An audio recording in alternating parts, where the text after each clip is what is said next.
Welcome back to the Hume and Hovell. We are walking about 56-ish kilometres from the Fitzpatrick Trackhead, which is where we are now, to Thomas Boyd Trackhead at the Goob. We've just made a little detour at the start of the track to this big hole in the ground. This is a great point to start the day, but we have a mountain to climb, so we've got to get going. Onto the track.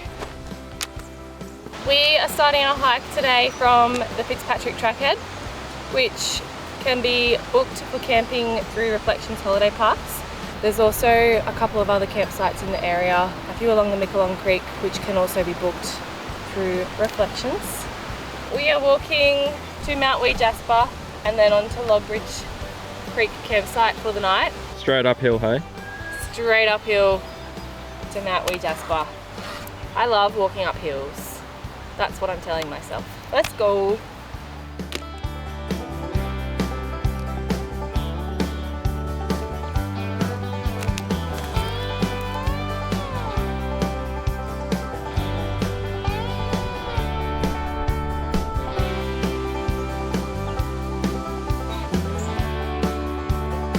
We're thinking that that is Mount Wee Jasper, which we could be very wrong, but could be right.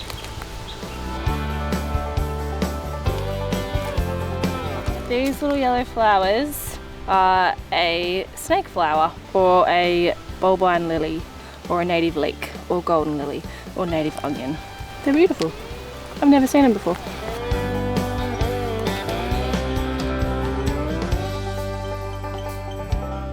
I reckon that's the most beautiful goanna I've ever seen.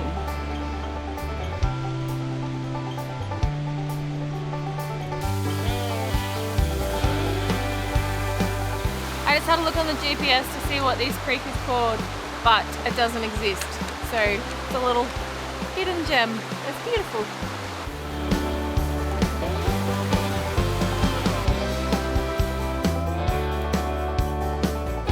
About a kilometre to the top.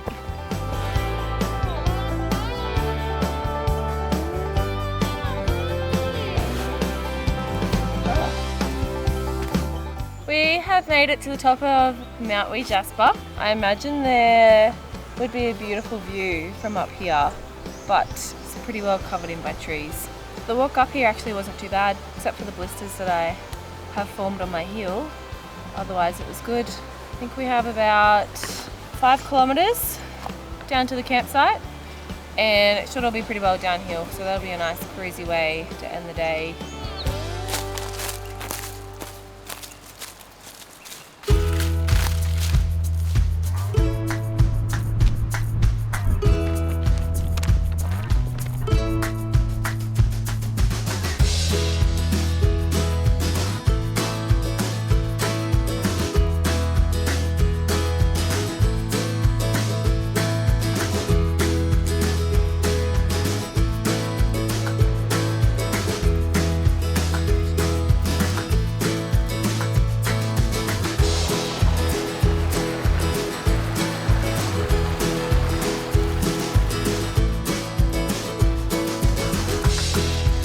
We have arrived at our home for the night at Logbridge Campsite.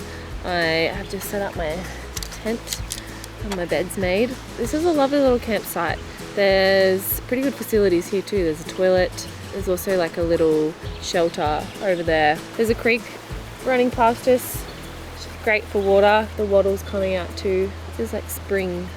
I am going to eat my Mars bar, read my book, put my feet up. Pat's gonna build us a fire because my fire building skills aren't good. Have dinner and bed. Tomorrow's a biggish day. I think we have 20 kilometres and I have blisters from today, so I'm sure that my feet are gonna be feeling great. Anyway, that's a tomorrow problem. For now, all I need to worry about is eating my Mars bar and cooking my backcountry.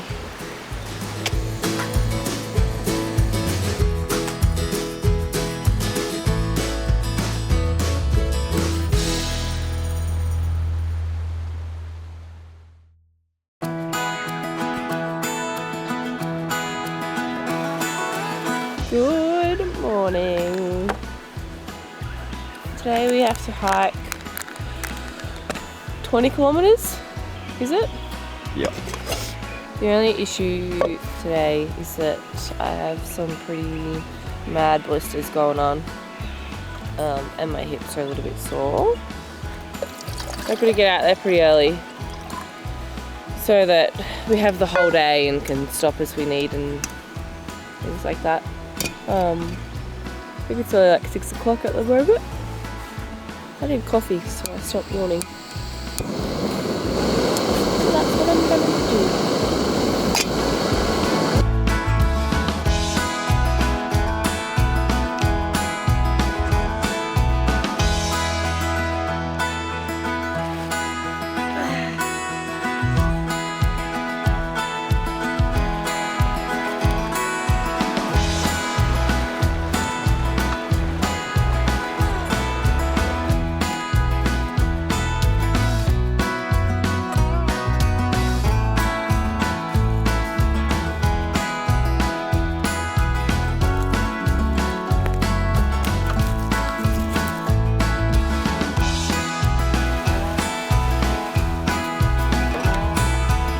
We've just stumbled across this beautiful little gorge that has a hidden waterfall surrounded by nice big rocks covered in beautiful green moss, nice big gum trees. It's been a stunning morning so far.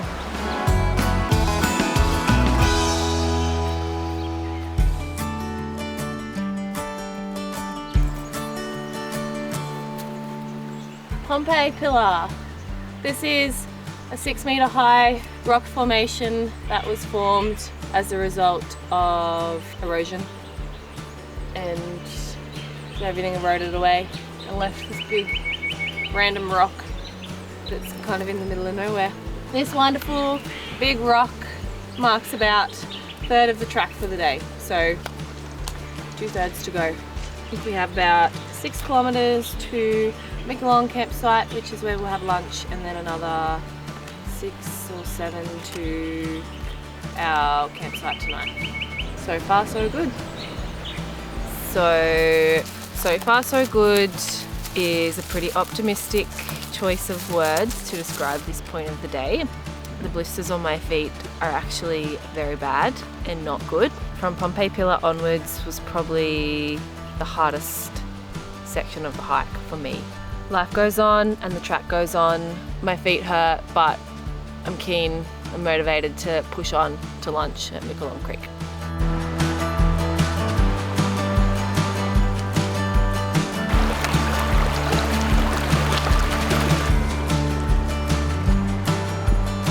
We've just had lunch here at Micalong Campsite by the beautiful Micalong Creek.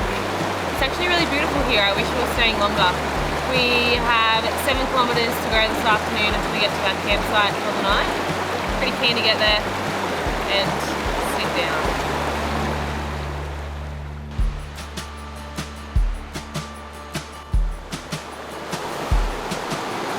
This is one of those shoes off situations. Can't go over it, can't go under it, can't go around it, have to go through it.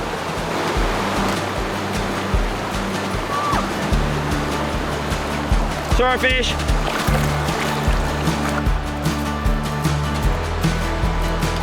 We've come across so many little hidden waterfalls, but this one's definitely the biggest we've seen so far. It's pretty cool.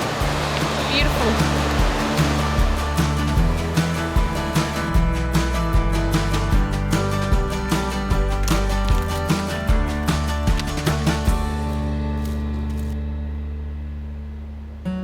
We have arrived at our home for the night, which used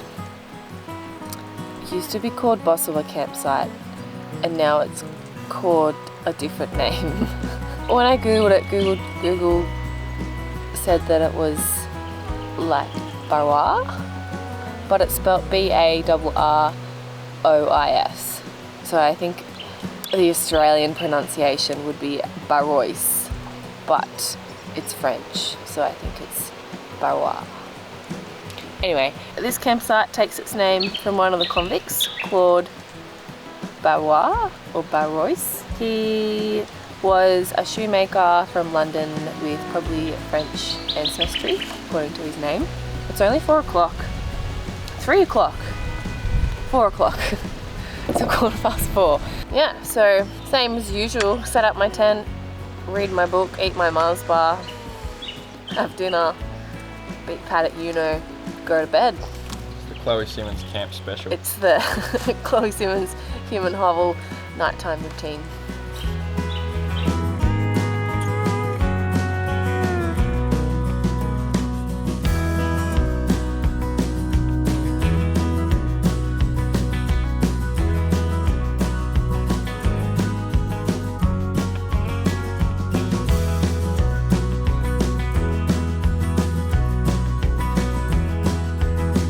Day 2 on the Hume and Hovell. It was pretty tough out there, I'm not gonna lie. In between having blisters and a sore hip, it was kind of just one thing or the other. Pretty frustrating actually. It's frustrating when you want to enjoy your surroundings, and the track was really beautiful at points today. But when your body's not really playing the game, it's pretty hard to be grateful. Anyway, this campsite is beautiful. The gum trees here are lovely, the scribbly gum. If you watched our last video, you would know that I like scribbly gum.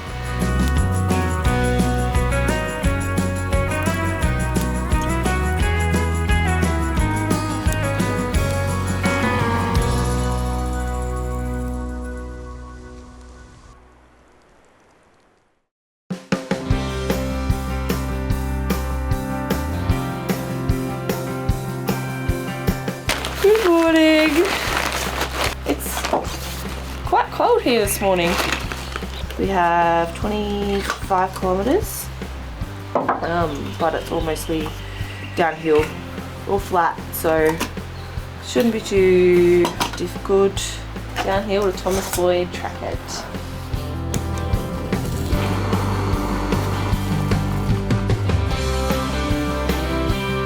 We're pulling out tent pegs.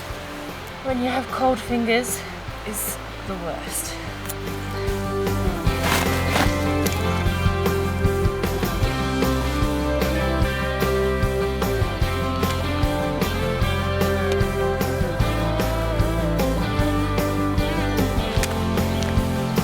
Micalong Swamp is the largest montane swamp on mainland Australia, and it's also home to the endangered northern corroboree frog.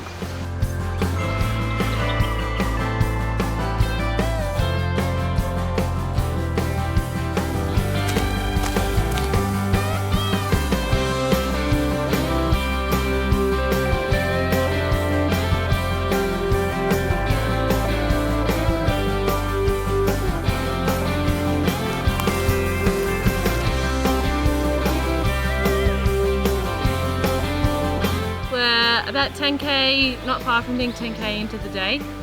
We've just finished walking through Micalong Swamp, which is really beautiful, and yeah, now we go onwards to the Goobarragandra.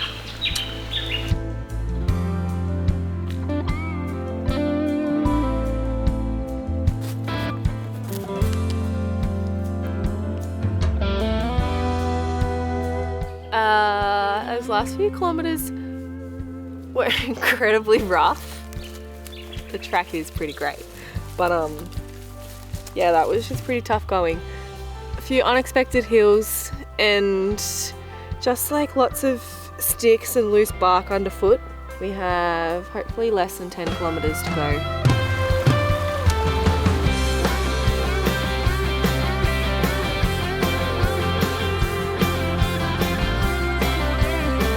We have arrived at the hole. This is a small lean-to structure. It used to be a hut that the McNamara family of 13 once called home back in the late 1800s. Quite a nice place to live. This beautiful clearing. 6 kilometers to go to the trackhead, so well and truly on the home stretch. Shout out to Dean for the mandarins. Love your work, Dane Johnson.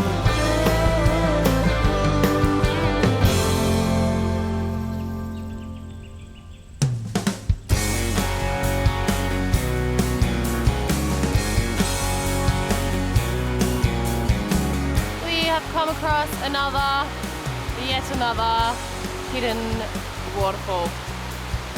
Spectacular.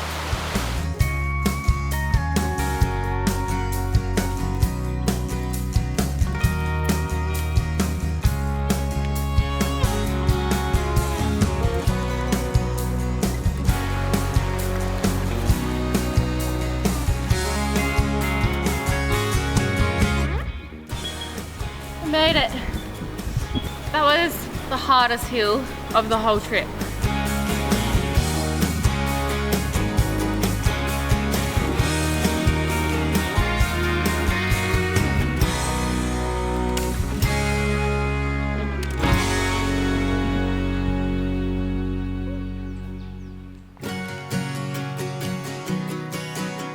We are done. We just walked 58 kilometres on the Hume and Hovell from Fitzpatrick's Trackhead to here at Thomas Boyd. It was a humbling experience for me. I think I've been pretty lucky with my hiking experiences and I've never had issues with blisters or sore injuries or anything too drastic. But in saying that, I'm still really grateful for the experience. It was still a beautiful walk. It feels really good to finish knowing that you struggled through something and still got there in the end. Just do it. The Hume and Hovell is so great. It's so cool to be able to walk for 3 days and not see anyone. That's really special, and there's not many places in Australia that you get that. Nothing like spending 3 days in the middle of nowhere with no phone service, in the middle of the rough, humbling Australian bush. Definitely makes you feel refreshed, and yeah, definitely a pretty cool life experience. As hard as that was, I'm pretty keen to get back out there and tick off another section of the Hume and Hovell.